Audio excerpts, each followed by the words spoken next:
Be bold. Be heard. Welcome to Unmute Your Mic with your host, Jessica Bell.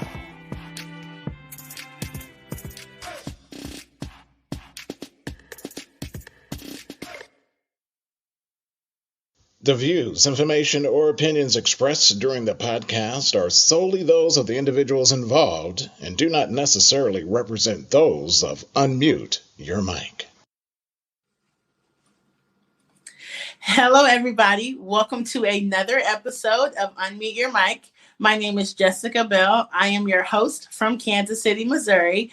Before we get started, I want to thank everybody for tuning in. If this is your first time, welcome to Unmute Your Mic. If you are returning, thank you for listening.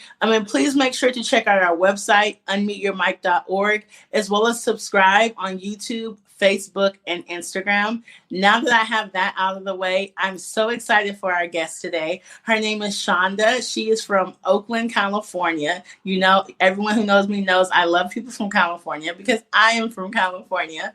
And I'm so excited to have a conversation, to get to know her. She's truly dynamic. Sandhya, thank you so much for agreeing to be on my podcast. If you could just introduce yourself and let us know a little about you. Absolutely. And Jessica, I fell in love with the name of your show before I fell in love with your show. It just is exactly what we need for this moment. Like, it's exactly the right concept. So I'm really grateful for what you're doing. So my name is Sandhya Jha. I'm an anti-oppression consultant, but I recently started doing that full-time after spending about a decade as the founding director of the Oakland Peace Center, which is a collective of nonprofits, mostly people of color run nonprofits, working to reduce violence and create equity and justice in the city of Oakland. And I've got a long history of labor activism and working with, worker justice causes, as well as my primary focus is on racial justice. Sometimes I don't talk about this. I'm also an ordained pastor. And I don't mention that because in justice circles, sometimes people are like, oh, religious people are not helpful. And I don't want to alienate them. And sometimes in religious circles, they're like, why do you keep talking about justice? And so, I try to figure out who my audience is before I bring that up. But I'm also an ordained pastor in the Christian Church Disciples of Christ. That is awesome. I'm a minister, so I totally understand. Because in the work that I do, sometimes I don't always throw that out there. Just because I can take God with me everywhere I go. Yes. Because he can shine through me. And so People will notice something different. And I already noticed something different about you the minute you started talking. So you didn't even have to say that. But I wanted to ask you, let's just get started. How did you get into your line of, I don't even want to say work, your passion, your career? Yeah. How did this all start? So my father he passed away a couple of years ago. My father was a Hindu from India. My mother is Scottish Presbyterian from Scotland. I was raised in a home that was multi-faith and multiracial, and we were all immigrants to this country, and it was just the three of us in this country. All of the rest of our family is back in India. And so it was really that experience of being between communities and having the experience of being an immigrant, but also being not quite the immigrant that people were expecting growing up in Akron, Ohio, really shaped a lot of the way I understand the way this country works. And this is kind of silly, but when I was in fourth grade, I had never heard any reference to India anywhere in any of my schooling. There was no history of Indian Americans taught in our schools. And in fourth grade, we started studying Martin Luther King, and they mentioned in the book that he was influenced by Mahatma Gandhi. And I was like, oh, my parents took me to that movie when I was in first grade. I know that guy. That's our guy. If that guy's connected to this other guy, this is the movement for me. And so in a world that was mostly black and white, that was what Akron was. When I knew I wasn't quite what the white community was looking for, the freedom movement, the civil rights movement, racial justice was the space where I was welcomed and embraced, and where I got a chance to make sense of my own life. So that's kind of how I ended up in the work that I'm doing now. That's awesome. And I love this story. I love that you kind of like, you found your home in what made you different. And even though you're kind of different from the people that you found your home with anyway, like, I think that's an awesome way to look at things. And I can kind of understand why maybe you have the heart you do for it now. And so you mentioned like racial justice. Okay. You mentioned you have your hands in so many things. So, when you initially decided, hey, this is the path I'm going to take, what steps did you take? Did you start volunteering? Like, what did you do? So this is a strange path, but I always cared about justice issues. I would get into arguments with people in high school, but there weren't a lot of access points for me in high school. I got the privilege of going to college, and I went to a college where the university board of directors was a nonprofit. They set up a separate organization, a for-profit corporation that they outsourced all their work to, so that the corporation could underpay the workers that then the corporation employed at the university. The wild thing about all of this is the board of directors for the university and the board of directors for the corporation were the exact same people. And so I was really fortunate that the workers recognized that they had a right to basic dignity, and they organized a campaign to fight for, fair wages, reasonable hours off. And they said to us as students, hey, we need you involved in this so the university takes it seriously, but also y'all are super privileged because you get to go to the college, whereas we have to cook your meals and clean your floors. And so when you show up at our events, don't take up space, just be in the crowd. And so it was a great lesson for me that, in some ways I have experienced a lot of marginalization, but in that particular context, I had all sorts of privilege, and I needed to listen to the workers and listen to what they wanted me to do and to be responsive to that. That was the beginning of it. I ended up discovering that my congressman from Akron, Ohio, was a hardcore fighter for worker justice. And also, he was really one of the key leaders in making sure we had Martin Luther King as a national holiday. So I was like, that's the dude I want to work for. I volunteered in his Akron office. I volunteered on his campaign. I volunteered in his DC office until he finally had to hire me. And that was really the launch of my career. And then from there, I went on to interfaith organizing with people from all sorts of different religious backgrounds too. So that's what I was going to ask you next. How did becoming a pastor tie itself into this story? I was really lucky because after I worked in Congress, I realized I wanted to focus on religious freedom for people of all religions. There is a lot of discrimination against non-Christians in this country. We've seen a spike in anti-Muslim hate crimes, anti-Jewish hate crimes. There's a lot of anti-Indigenous religious bias in our laws. And so I got involved in an organization called the Interfaith Alliance, and their board was made up of rabbis and imams and pastors and Catholic priests and Sikh leaders who were all activists and religious leaders and scholars, like teaching classes. And I was like, oh, I didn't know you could do all of those things. I want to do all of the things. And so there was this whole board of directors who were from all these different religions, and they mentored me into getting to do what I do today, which is I get to preach, I get to pastor, I get to organize. I have written 4 books. I teach courses at seminaries and also for the community, including courses on how to organize as people of faith, which brings me huge joy whenever I get to do that. Listen, right now, this sounds like the dream job to me. Right? Because you're able to put so many things together. But I'm also not naive enough to know that in doing this kind of work, there are times where it is difficult because you're dealing with a lot of things that are heavy at times. Yeah. And so that led me to, I wanted to ask you, so obviously 2020 was like a year for just everything. Yep. But I know, obviously, like the Black Lives Matter movement was huge during that time. And so what did your work and the things that you were doing look like in 2020? That's a great question. And actually, 2020 was the year that one of my labor organizing friends pulled me aside and she said, listen, you keep doing anti-racism work as your sideline. We need you to do it full time. So 2020 was actually the year that I ended up getting my nonprofit ready to be self-running and self-governing. They don't have an executive director. They all run it collectively. There's no hierarchy. So that I could step away and do this work full time.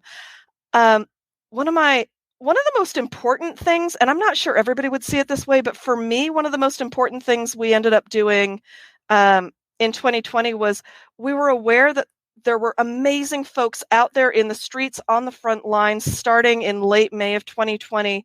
And there were a lot of folks who wanted to be out there with them, who were immunocompromised, who were elders, who couldn't risk catching COVID. We created, within a couple of days, we created a 12-hour prayer vigil to pray power over the young Black leaders on the front lines of the movement. We spent about 500 of us, I think, came together and prayed for their success, for their health, for experiences of liberation for all of our cities, for policies that actually did get passed in cities like Los Angeles and Oakland and Minneapolis. And what was amazing is it meant the aunties and the elders in the movement had a place to pour their gifts into the work when we were feeling a little guilty about the fact that we couldn't show up with the amazing folks on the front lines. I was really, really grateful for the power that was generated, and several of the more Pentecostal folks in that prayer gathering messaged me a week or so later when this article came out that said not a single one of the young Black activists who organized those protests caught COVID. They all followed protocols, and they also had the power of prayer over them. I don't think it was just one or the other, but I think it was that combination, that they were taking care of themselves because they knew we needed them for the long haul, and they knew that we had their backs. I was really proud of that. I will say that it was also a year where we had to figure out how to show up for each other, right? For us in the Asian American community, we needed to get really clear about how to show up for our Black family.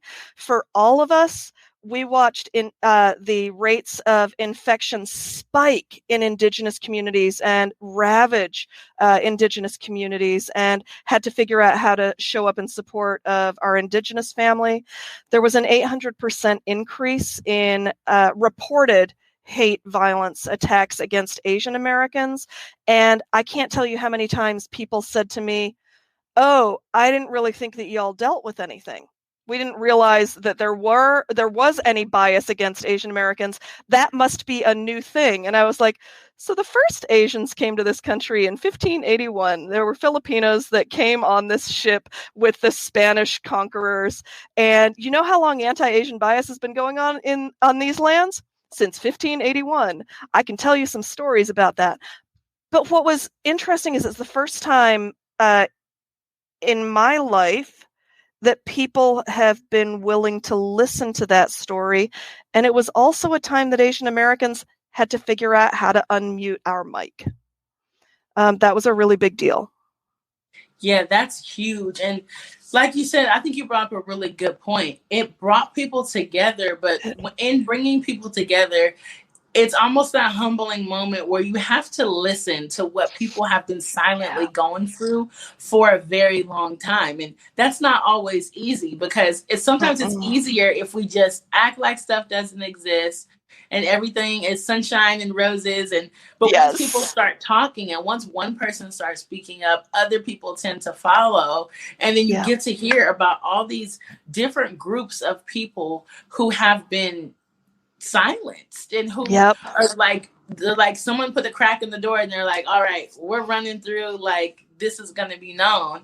And so I wanted to ask you that too. Like, I feel like racial justice and inclusion and that kind of thing have been made trendy words. And so there's just like hashtag racial justice or hashtag, pronoun or whatever the thing is that people want to say. And right. sometimes it has good intentions, but sometimes people think that they can just hashtag it or say it without any actions behind it. Right. And so how do you think we can get it to be more of a hands-on thing, to where it's not just a select group of people who say, oh, I'm an activist, but other people who can do more than just say it or do more than just share a post?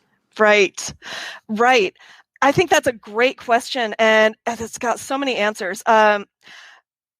Cornel West, who is a really important thinker about racial justice, he has a saying that I think is really important in thinking about that question. He says, never forget, justice is what love looks like in public. And so I love that, because I think very often I'm in conversations with people who think about things only in terms of interpersonal relations, like, but I like you, so you can't experience racism. And for me to be able to say, actually, racism isn't just about individuals getting along with each other. That's us conquering our race prejudice. All of us have race prejudice. It's in the air we breathe. We get trained to distrust people who aren't like us. But when we're talking about racism, that's actually bringing in systems and institutions and collective power in conversation with race prejudice. And that takes more than us liking each other. That means changing laws. It means changing policies. It means creating organizational practices in the places we work and in our clubs and organizations that guarantee greater inclusion and help us deal with the ways that policies are unconsciously biased against groups of people. So that's the complicated part of this work. Is the starting place is relationship. The starting place is getting to know each other and getting to listen to each other. But if we think that that's the ending place, then that's what's going to keep racism in place, because it's actually baked into our laws. It's baked into our governing documents. It's baked into our Constitution. Yeah, and I think even when the Black Lives Matter movement started happening, like in 2020 with George Floyd and all of that, you got to see a lot of organizations that had been really silent for a long time start releasing these statements, like trying to hurry up and kind of say, hey, we're with you guys. Like, like, oh no, like, don't break our windows. We really like you. Buy our coffee. And I was talking to a friend about that, because I was like, though it's nice to see, it's like, I sure would like to see you do something other than name a coffee after George Floyd or a Black Lives Matter ice cream flavor. Like, we need, like you said, it's the policies we need to change. And so what would you say to somebody like me who is like, I want to make a bigger impact in my community, but I'm not quite sure where to start? Like, I want to get a little bit deeper. How would somebody get started in that? I can't decide if this is comforting news or daunting, but when I moved to Oakland about 16 years ago, I started by pastoring First Christian Church of Oakland. I figured out what the members of that church wanted to focus on, which was peace. All of us had lost people to violence in the streets. That was it still is a real issue in our community. And we were a tiny, small, mostly older congregation, but a predominantly Black congregation, because the members of the church who stayed in the community and stayed in the church were Black when all of the white members moved away to the suburbs back in the 70s and the 80s. We decided we wanted to work on peace, but we didn't have a lot of energy. And what we did was we spent 3 years just showing up with the organizations who were already doing that work and saying, what do you need help with? So you listen, you build relationships, but mostly you show up and say, how can I be useful? And do it for a long time, over and over, until people trust you. And then you might get to a place where you can say, hey, I have an idea. Would this be helpful to you? That's actually how the Oakland Peace Center was born, is after 3 years of doing that kind of work, we said to some of those organizations, hey, we've got a really big building. We know your rent's expensive. We also know that it can be really isolating being out on the front lines. Could you use some affordable space and a little bit of community? And that's how the Oakland Peace Center was born. So a lot of it has to do with showing up and being of use to the folks who have been doing the work for a long time. If I can add one thing, I think it's really important for people to understand that the funding reallocations for social services instead of policing in Los Angeles and Minneapolis and Oakland and all of these cities didn't happen all of a sudden because of the murder of George Floyd. In all of those cities, people had been working for up to a decade, getting people elected to local office, building out policies, brainstorming with each other across the country, getting resources from the Malcolm X Grassroots Institute and the Anti-Police Terror Project, getting resources from folks who were really paying attention to good alternatives to policing that would keep whole communities safe and not just some small segment of the community safe. And I think that matters because, and that was true of the legislation that's being passed to protect Asian Americans. It's Asian American activists who have been building out best practices for years before finally the rest of the country said, oh, that's a thing. We were all ready to go. So be aware that even if people aren't paying attention to an issue you care about, there are probably people in your community working on it. And it's okay to work together as a small community and pay attention for the moment when you'll be able to mobilize large numbers behind you. I think you brought up so many great points, but one I just wanted to highlight was the fact that you're really saying it's not an overnight process. Right. Because for a lot of us on the other side, it looked like, bam, George Floyd happened, and then boom, boom, boom, boom, boom, all these laws, and oh my goodness, look how quickly. And it wasn't that the people who were protesting didn't have an impact, but it's great. Huge impact. Yeah, but it's great to know behind the scenes that there were people who had already been working on certain things. And so though it to us may have looked like an overnight process of somebody just saying, hey, this was unjust, now fix it, and it was getting fixed. It was like there were people who behind the scenes had been laboring and really working hard. And then I love that you kind of said, like, don't reinvent the wheel. Like, it's not for me to just say, hey, I'm just going to start a nonprofit in Kansas City when there's like 50 nonprofits in my neighborhood that are all focused on what I would want to focus on. I'm really big on youth development and that kind of thing, and working with incarcerated youth and children in foster homes.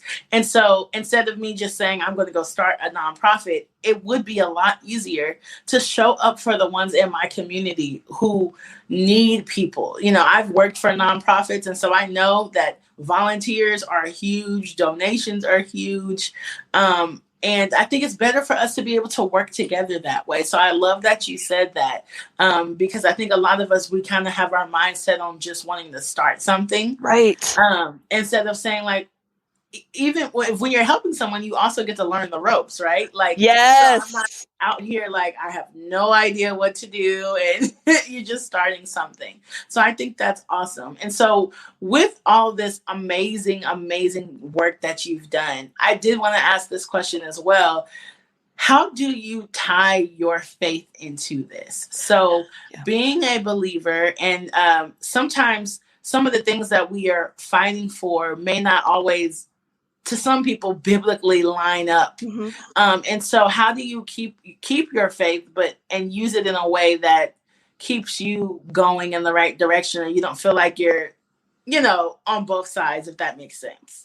Absolutely.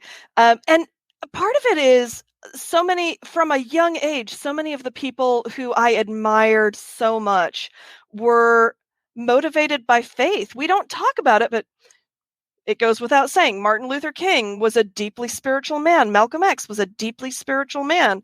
And we only talk about him as if he's political. And it's really important to remember that his politics emerged from a faith that said, wait a second, the religion you were fed has been lying to you. You are actually gloriously, beautifully made. He has this sermon, a talk he gave, where he says, who was it who taught you to hate your black skin? And what he was saying is, there's another way, because Allah believes that you are beautiful in your black skin. Mahatma Gandhi was deeply spiritual. Gustavo Gutierrez is a priest who is one of the leaders in liberation theology, and he really embodies so much of what I believe about Jesus' original teachings. It turns out that for those listeners who are Christian, Palm Sunday was actually a protest march. We never talk about it that way in church. It was literally a protest against the Roman Empire. Jesus and his disciples were making fun of the emperor who was having a march on the other side of town. And so when I started learning, all of these figures that I have admired, Cesar Chavez, they were all driven by a faith that told them a better world is possible. I've often said a lot of my activist friends have great visions for 5 years down the road. The gift that spiritual organizers bring is we can see a big plan long beyond when this policy passes, long beyond when this project gets established. But we can actually see all the way to a world where everyone's gifts are honored and everyone's needs are met. And some of us call that the beloved community, and some of us call that heaven, and some of us call that nirvana. But that spirituality helps us see what a glorious world is possible when we come together for justice. That's beautiful. And I love that. I love that you were able to weave them together. And I love that you brought up so many leaders that did have that spiritual, that faith background, because you're right, that is not often talked about. It's we kind of just focus on, like you said, the political side of it, or whatever it was that they were fighting for, but we don't always pay attention to the fact that they did have faith. And I think that's something that's important, and that generations under us need to know that it's okay, that you don't have to choose, that you don't have to either have faith or be political. And there's a way that you can be both. Yeah. And so I have so enjoyed this conversation. I truly don't want it to end. But I really don't. But I did want to ask if you could maybe wrap it up with giving some advice to people who are listening. And so maybe it's not somebody who wants to organize something, but maybe it's people on the other side who feel oppressed, or who feel like they're silenced because of how they look, the life that they choose to live. If you could encourage them and speak a word to them, I think that would be super beneficial. Absolutely. So let me say that one of the things that the Asian American community has been relearning this past year is we were trained, many of us were trained into this idea that our silence was what would save us. We were taught that if we kept our heads down and nobody noticed us, we would survive. Our parents, first generation parents, they were trying so hard to keep us alive and keep us out of the fray, because they knew how ugly things could get if attention were brought to us. In fact, in almost all Asian countries, there's a saying, the nail that sticks out will get hammered down. And what we've been learning this past year is that by telling our stories, by letting our voice be heard, we might get some pushback from some folks. But what happens is we meet the other folks who said, oh, I thought it was just me. I thought I was the only one going through this. And as a result, whether we're trying to create justice or not, we create community. And so I think there's something about being honest about what we're going through that allows us to connect with other people going through the same thing, so we can build each other up. For me, that's one of the most inspiring things about this work. Thank you for this conversation today. It is much needed thank you so much for the work that you are doing. I know that it is not always easy, but you are truly making a difference in this world. And sometimes we don't always get to talk to the people, behind the scenes, the ones who are organizing stuff, because it's not always the person with the microphone speaking at the event. It's a lot of hands and minds and hearts that have gone into something far before we get to the presentation. So I want to thank you again. And I want to thank everybody for listening to this episode of Unmute Your Mic. I'm going to put all of Shonda's information down below. Please stay connected to her, reach out in any way you can. I will be talking to her personally because I'm just so inspired by your story. So I thank you again. It has been a true honor. I want to thank everybody for listening to another episode of Unmute Your Mic. As always, you can find us at unmuteyourmic.org. We are on Apple Podcasts, Spotify, Instagram, YouTube, anywhere else that you would find the podcast. Don't forget to be bold, be heard, and unmute your mic. Thank you for tuning in to Unmute Your Mic. Be sure to tune in next time when Jessica takes her mic off mute as she continues her journey to find stories that inspire and uplift our communities.